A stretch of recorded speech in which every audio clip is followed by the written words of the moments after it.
student. I hope you are absolutely fine. So let's move to our chapter 3rd, gravitation. Yeah, this one is very much similar to you, gravitation. So what is gravitation, student? It is force of attraction between two objects in the universe. What is this? Force of attraction. Force of attraction between any two objects in the universe. Between any two objects in the universe. In the universe. Here very much important thing which you have to remember is it is force of attraction. It is attractive force that act between any two objects that are present in the universe. And one more important thing about gravitational force is that it is the weakest force in the nature. It is the weakest force in the nature. Clear? Nature में मिलने वाली सबसे weakest force है ये. Now move to second term. Second important term which you have to understand in this chapter is gravity. Similar to gravitation ना. Gravity क्या है? Similar to gravitation ही लग रहा है. So what is gravity? Yes, it is also force of attraction between earth and any object lying on the surface of earth. It is also force of attraction, and this force of attraction should be between earth and any object in the universe, and between any object in the universe. One object, the condition is one object should be earth. अगर एक object अर्थ होगी तो हम उसे क्या बोलेंगे? Force of gravity बोलेंगे. Clear? Now move to next term, free fall. Free fall. Yes, the name itself defines what is free fall. The motion under the influence of gravity.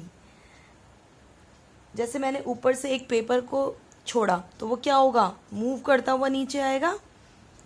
Free fall हो रहा है ना, तो उसका motion influence है under the gravity. तो motion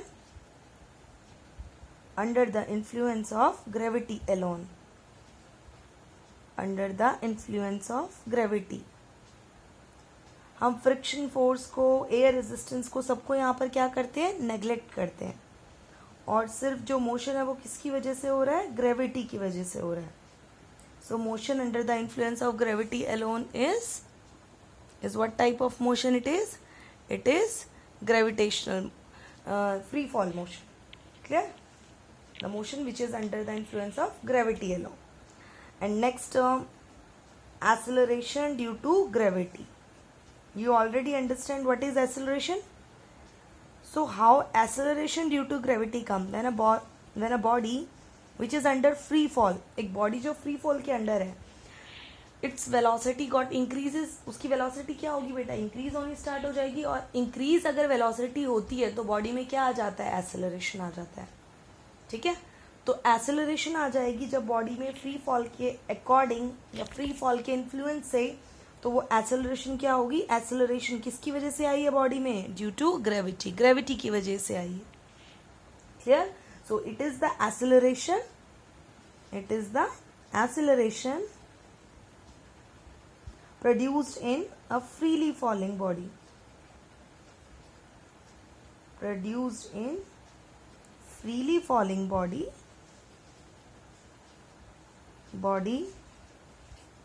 under the gravitational pull of earth. Under the gravitational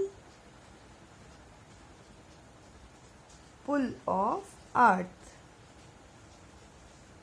This is called, what is this called? This is called acceleration due to gravity. So what is the value of acceleration due to gravity? It is equal to g. And what is the value of g at the surface of earth? It is equal to 9.8. And what is the unit of acceleration? Meter per second square, which we already know. Clear? So what type of quantity it is? It is vector quantity. If it is vector quantity, its value changes. What are vector quantity? Vector quantities are those quantities whose values changes. ठीक है? So its value changes because its value depend upon the height.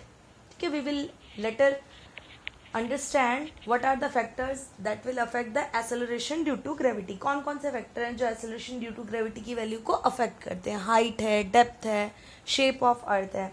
तो बहुत सारे factors हैं जो क्या करते हैं? acceleration ड्यू टू ग्रेविटी को चेंज करते हैं, अफेक्ट करते हैं. क्लियर? तो सरफेस ऑफ अर्थ पे 9.8 होती है, वो जो मैक्सिमम वैल्यू है. और हम हाइट पे जाएंगे या डेप्थ में जाएंगे या शेप अकॉर्डिंग, मतलब पोल्स पे जाएंगे, इक्वेटर्स पे जाएंगे, तो जी की वैल्यू क्या हो जाती है? चेंज हो जाती है. Clear? Now move to mass and height. Mass. So what is mass? Mass is simply the quantity of matter. The quantity of matter in the body. ठीक है? बॉडी में जितना मैटर कंटेन है उसकी क्वांटिटी को क्या बोला जाता है? मास बोला जाता है. Clear? It is a scalar quantity. It is a scalar quantity. Scalar quantity. It always remains same. हमारा मास कभी भी नहीं क्या नहीं होता? चेंज नहीं होता. So what changes? Weight of the body gets changes. क्या चेंज होता है? वेट चेंज हो जाता है. So what is weight? Weight क्या है? आपसे कोई वेट पूछता है, आप क्या बताते हैं? मास बताते हैं. 50 kg, 20 kg, 40 kg, that is the mass of the body. What is the weight of the body? Weight क्या होता है? It is the gravitational force with which a body is attracted towards the centre of the earth. क्या है बेटा? Weight एक force है. Clear? So what is weight? It is a gravitational force. It is gravitational force. Gravitational force with which a body is attracted towards the center of the earth. एक ऐसी force, ठीक है ना, जिससे body जो है centre of अर्थ की तरफ अट्रैक्ट होती है, towards the centre of earth. Clear? So अब जो मैग्नीट्यूड है वेट का वो क्या होता है? What is the magnitude of the weight? The magnitude of the weight is m into g. m into g. And what is g? G is vector quantity. So again weight is a vector quantity. So what is unit of weight? मास की unit बेटा kg. Acceleration की metre पर second square. So here comes out to be newton. क्या आया हमारे पास? Newton आया. ठीक है? सो न्यूटन क्या है? यूनिट है. किसकी यूनिट है? मास की यूनिट है. क्लियर? न्यूटन किसकी यूनिट है? सॉरी, वेट की यूनिट है. क्लियर बेटा? वेट की यूनिट है. तो क्या बोलेंगे? It is a vector quantity. What type of quantity it is? It is a vector quantity. Clear? It is a vector quantity. So its value changes? Yes, its value get changes because g is not constant. Get changes because g is not constant. g constant नहीं है तो उसकी value भी कैसे constant हो सकती है? So its value changes. Clear? Thank you student.